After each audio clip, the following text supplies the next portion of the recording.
nous rejoindre dans cette émission à la une, négociation SLEG-gouvernement. Cette question, faut-il parler d'échec? Tout porte à le croire. En effet, au terme de la deuxième journée, au compte de ces négociations, les deux parties ont dû se quitter en queue de poisson sans parvenir à des avancées sur l'épineuse question du paiement intégral avec effet rétroactif des 40% du point d'indice salarial exigé et réclamé à corps et à cri par les enseignants. Le SLEG qui fait de la satisfaction complète et entière de ce point, un préalable non négociable. Pour l'heure, pas de nouveau rendez-vous à décaler pour la suite de ces négociations. Sur quoi bute celle-ci? On pose la question ce matin. Quelle perspective de parvenir à un accord? Une autre question donc qui taraude les esprits au sujet de ces négociations. Monsieur Oumar Tounkara, il est secrétaire général adjoint du SLEG. Il est le chef de la délégation du SLEG à ces négociations. Il est notre invité. Avec lui, on essaie de comprendre, de prendre donc la température de ces négociations. Et si tout va bien au téléphone, Monsieur Abdoulaye Sow, il est secrétaire général de la FESABAG et la fédération donc syndicale autonome des banques et des IMF. Vous le voyez à l'écran, notre invité, Monsieur Oumar Tounkara, il est secrétaire général adjoint du SLEG, SLEG tout court, on va le dire maintenant. Et il est avec nous pour parler, pour nous détailler par rapport aux négociations engagées depuis 2 jours entre le gouvernement et le SLEG. Faut-il parler d'échec? On pose la question ce matin.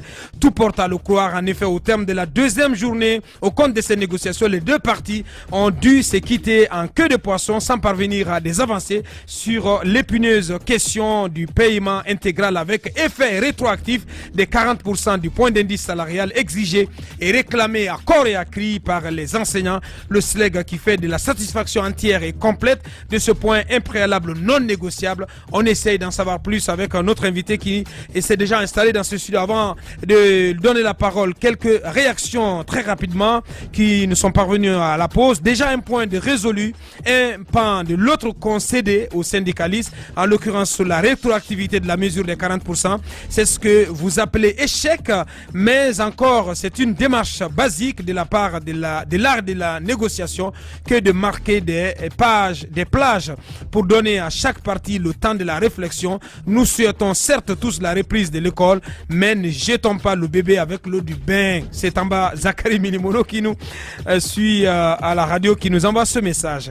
Je ne comprends pas cette histoire, ce n'est pas très clair. Ahmed Kourma du parti groupe qui se pose cette question. Le commissaire Doumbouya est soutenu par son frère, le général Doumbouya alias Grandé. C'est une source sécuritaire qui nous envoie ce message.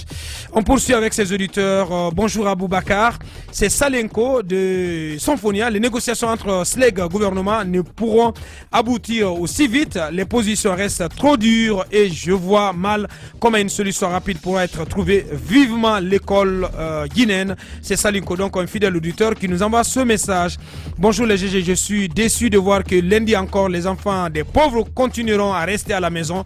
C'est dommage d'avoir un gouvernement qui ne se préoccupe pas de l'avenir des enfants du pays. Le peuple doit rappeler à ce gouvernement que l'éducation des enfants est un devoir pour l'État. C'est Faza Mamadou donc depuis Bokeh qui nous envoie ce message. Un autre auditeur DTS, bonjour les GG, comment comprendre le rapatriement des jeunes Guinéens partout dans le monde? Où est l'État dans tout ça? C'est honteux, je pense. C'est donc DTS qui nous envoie ce message. On va s'arrêter là et on va donc interroger notre invité, Monsieur Oumar Tounkara. Merci donc de répondre à notre invitation. Bonjour.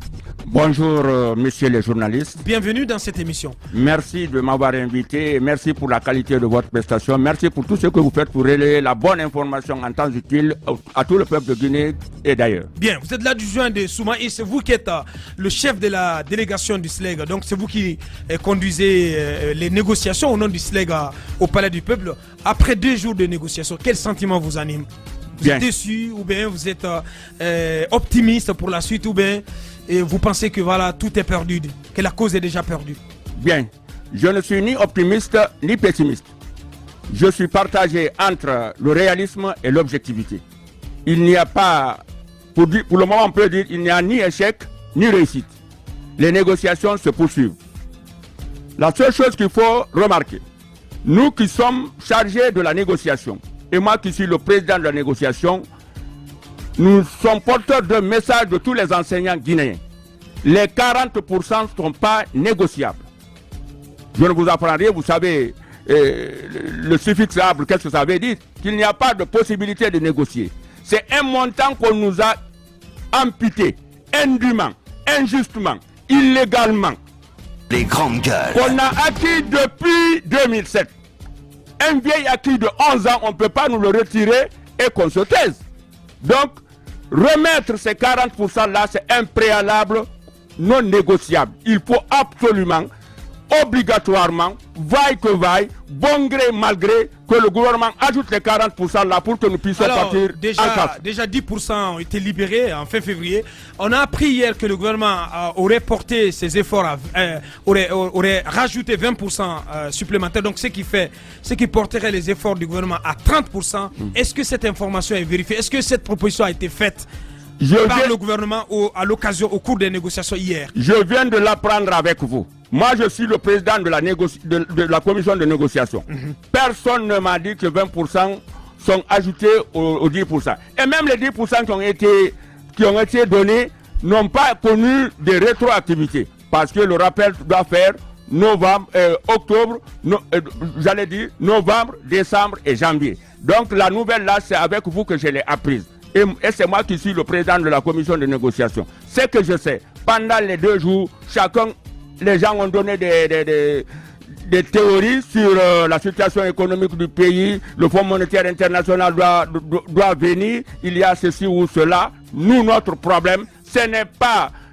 notre problème est très simple. C'est un montant qu'on nous a injustement amputé. Il faut le arracher indûment et il faut le remettre pour que nous allions en classe. Et ce n'est même pas un problème d'augmentation. C'est une remise du montant qu'on a soustrait de notre salaire. Donc là, il n'y a pas de négociation. C'est un vol. Et quand le vol est commis, le préjudice, nous l'avons subi, il faut le réparer. La réparation ne doit pas prendre du temps. Vous savez ce que c'est que le vol. Je ne vous apprends rien. Il y a des juristes parmi vous. C'est la soustraction frauduleuse de la chose appartenant à autrui. Et quand c'est confirmé, il faudrait que le voleur puisse réparer le préjudice qu'il a fait subir à l'autre sans délai. Bien.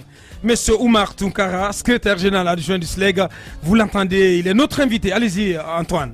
Avec ces propos, on comprend largement être avec un enseignant.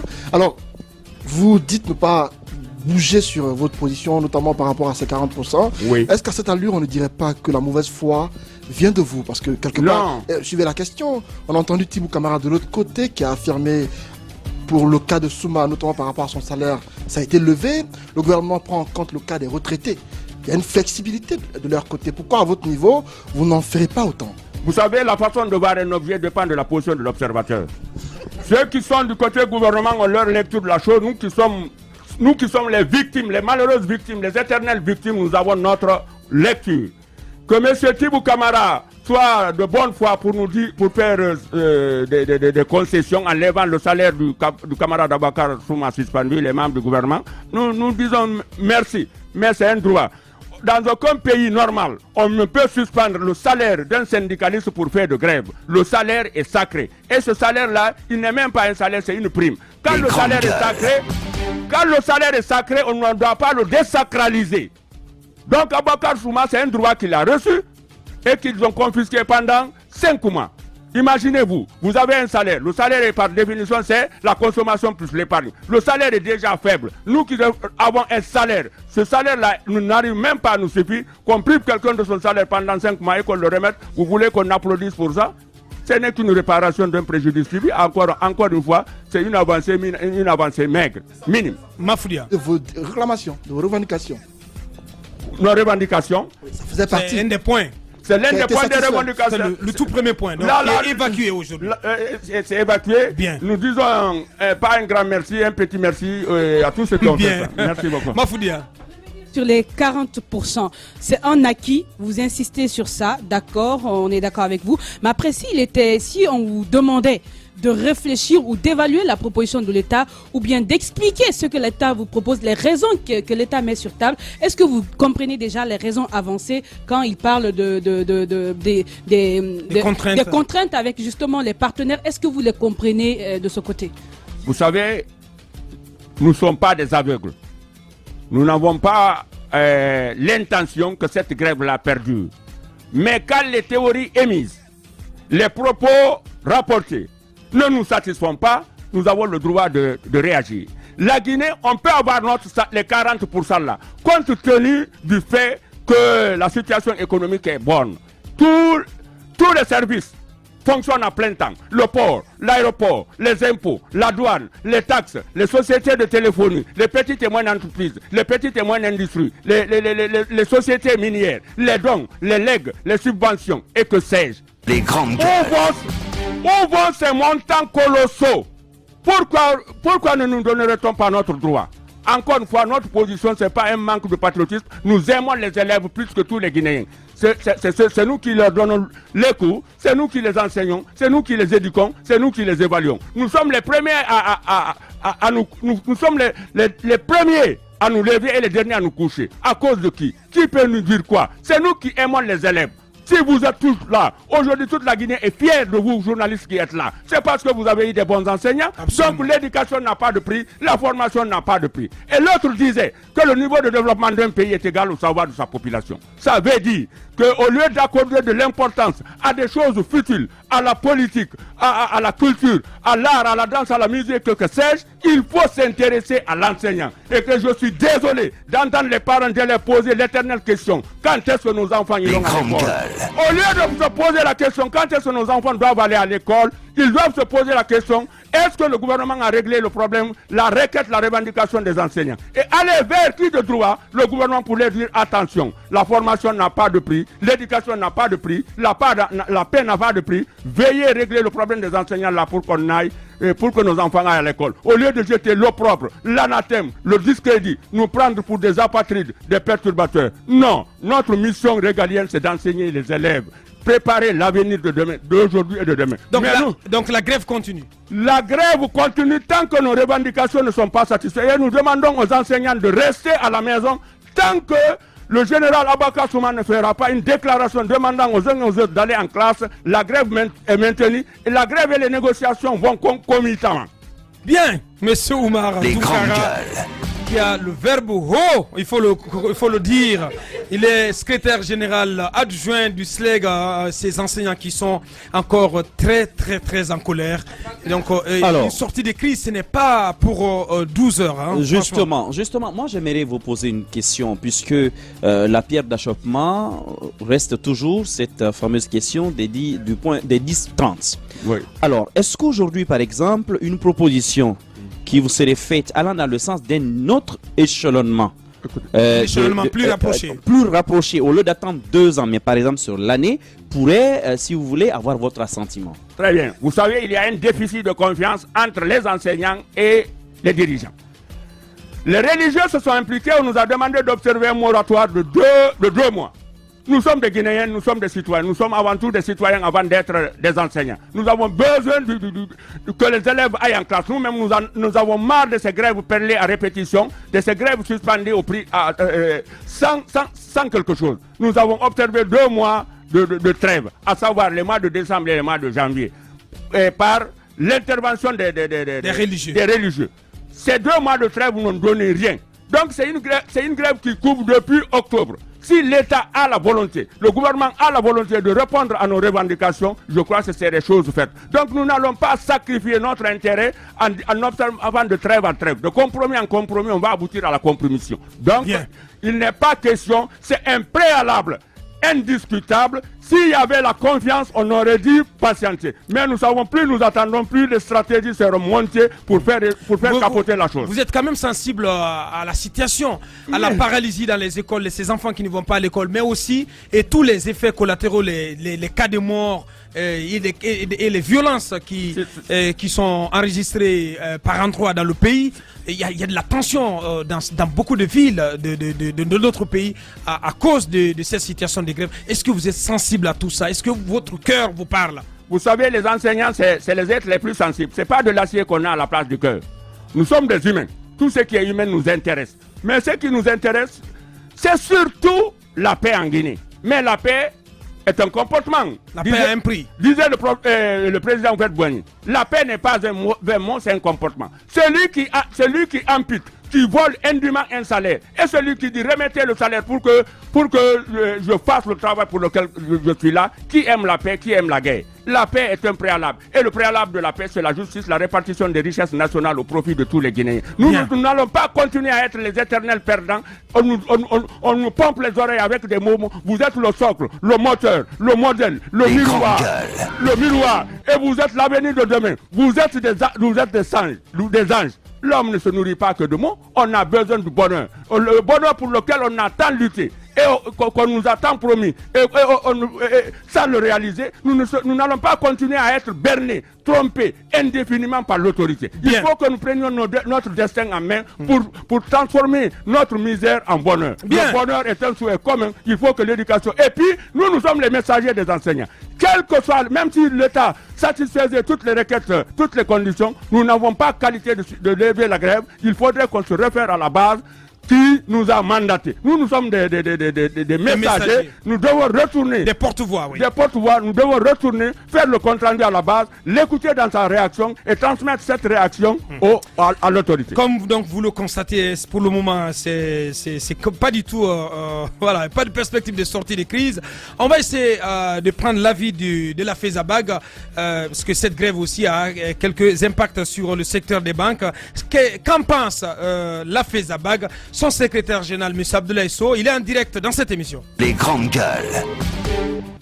Il est reparti, hein, M. Abdoulaye Sow, qu'on va tenter de rappeler. Allez-y, Jacques, vous posez votre question. Oui, parce que moi, aujourd'hui, vous êtes quitté hier, donc c'était pour vous permettre vous aussi de rencontrer votre base. Est-ce qu'il y a un mécanisme aujourd'hui qui vous permet de dialoguer avec tous les enseignants du pays? Parce que c'est vrai, nous vous entendons, mais je ne sais pas, est-ce que c'est vraiment... Les enseignants sont tout à fait unanimes avec tout ce que vous êtes en train de dire, tous les enseignants du pays. Le constat du terrain est là, Antoine. Tous les enseignants de Guinée, de Kassa à Yomu, de Koundara à Kerouane sont unanimes de conserver cette position qui est la nôtre.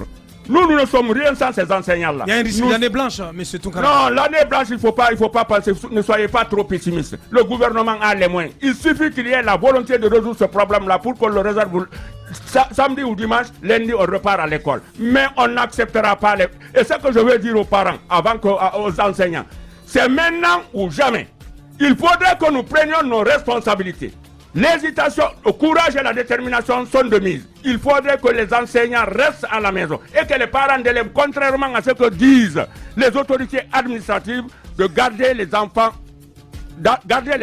à la maison. Bien, l'enfant est un trésor. Bien, il faut pas... nous allons revenir. S'il vous plaît.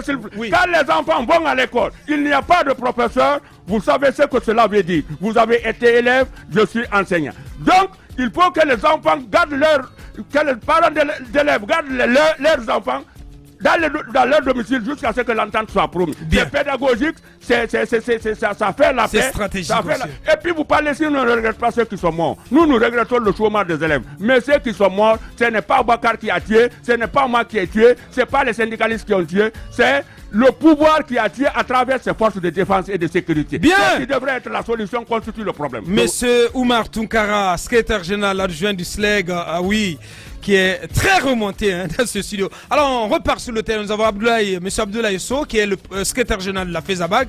Et il est en direct. M. Abdoulaye Sow, bonjour.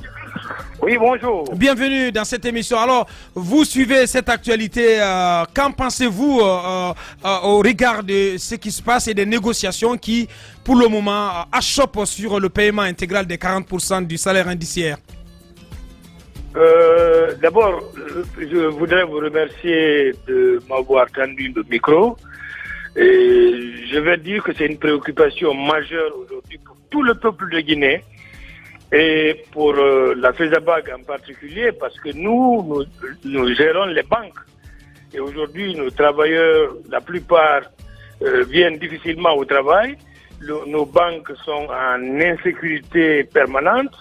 Et c'est pourquoi nous avons décidé en bureau exécutif de nous réunir, d'analyser la situation, de regarder la réalité en face et de demander à toutes les parties, surtout à la famille syndicale, de se mobiliser pour que nous triomphe, que le dialogue, pour que solution rapide soit trouvée à ce problème.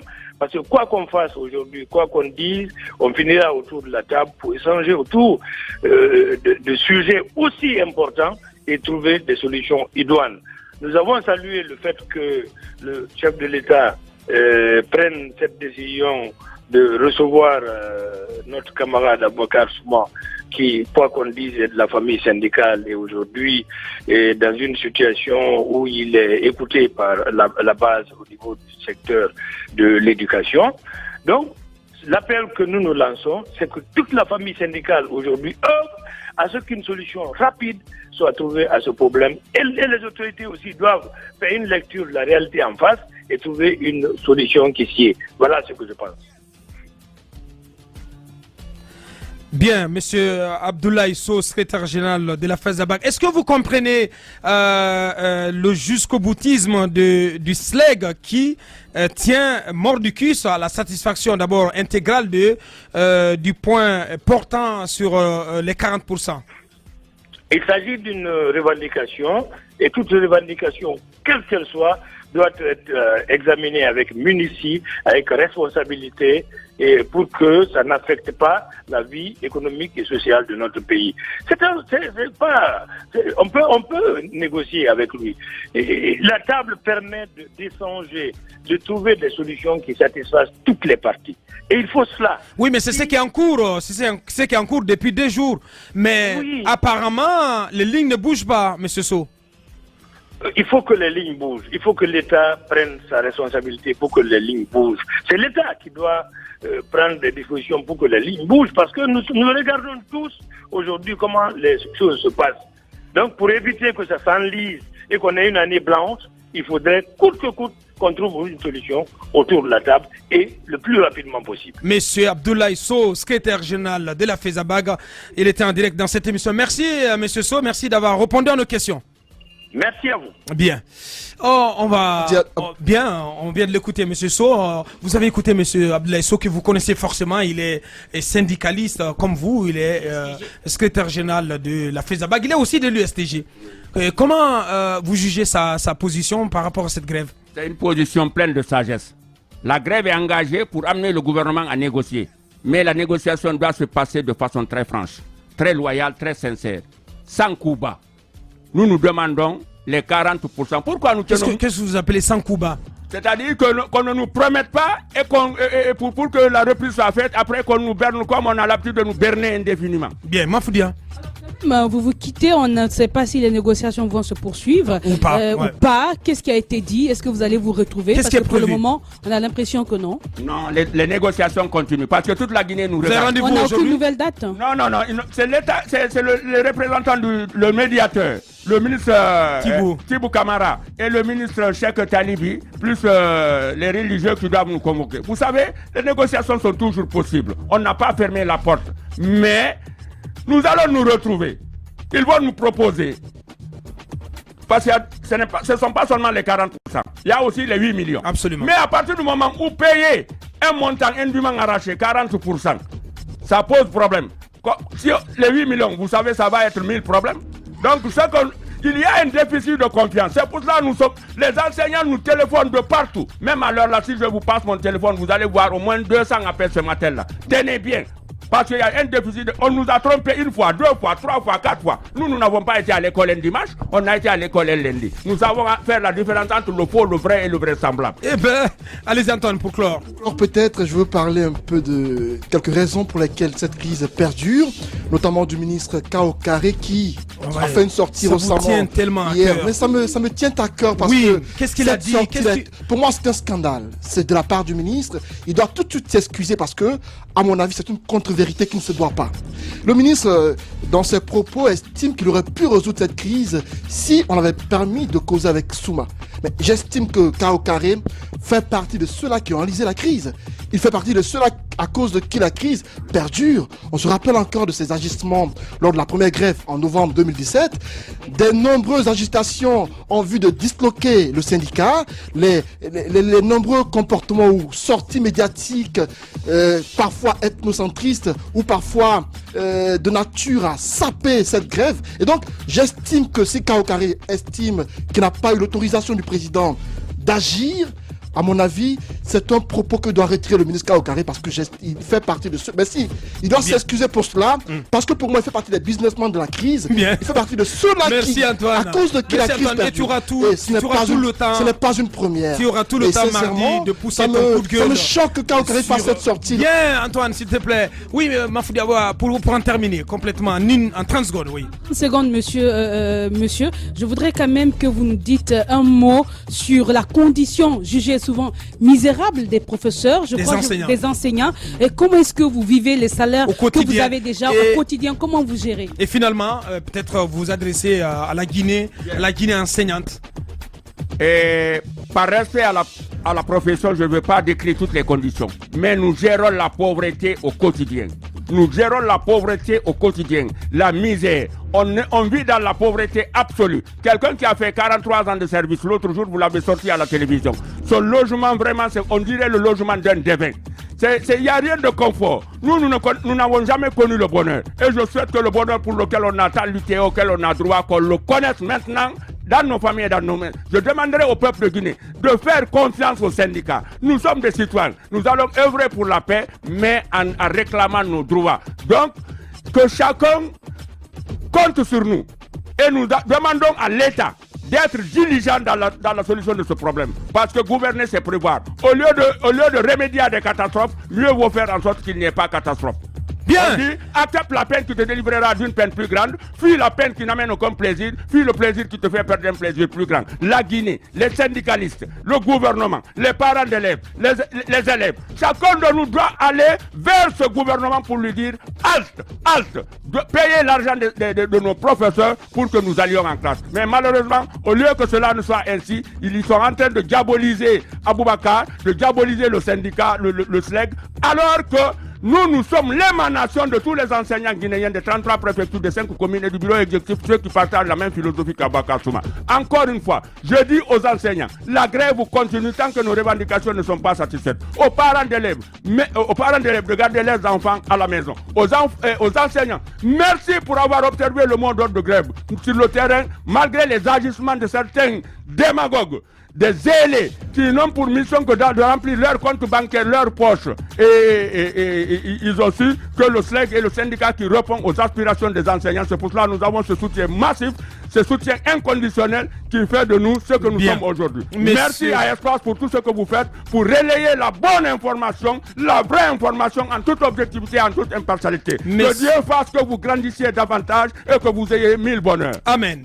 Messieurs, c'était à l'instant donc Monsieur Oumar Tunkara, secrétaire général adjoint du SLEG.